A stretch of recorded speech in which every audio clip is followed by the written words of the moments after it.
Girl, you single tonight. Heard some shit you ain't like. Not that nigga that we loving, no, you just the other night. You been working all week, know it's hard on your feet. Let me take some of that stress up off you, come lay with me.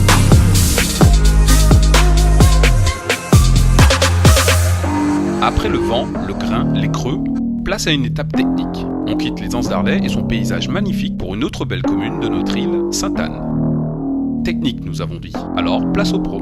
Et quand on parle pro, on parle stratégie.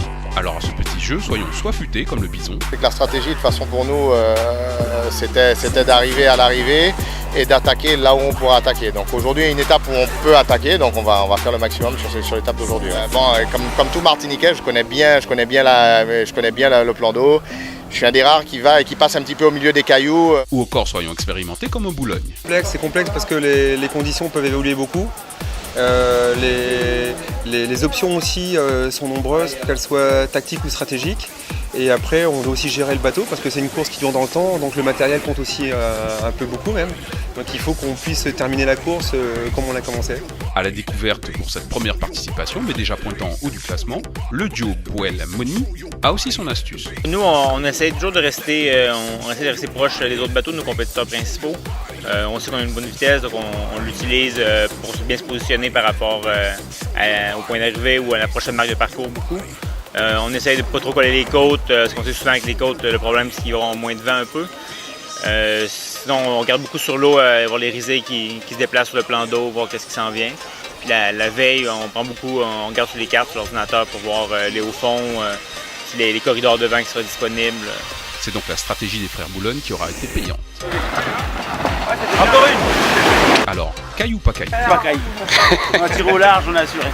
On a fait une bonne tactique. On a fait une bonne stratégie parce que on s'est dit c'est pas compliqué. Il faut qu'on arrive à se mettre une fois devant la flotte. Et une fois qu'on est devant la flotte, il faut juste rester entre le deuxième et les bouées qu'il faut passer ou l'arrivée. Et notre bison dans tout ça? Comment ça passait pas à terre? Ah non. Non putain, on a eu que des refus sur refus, putain.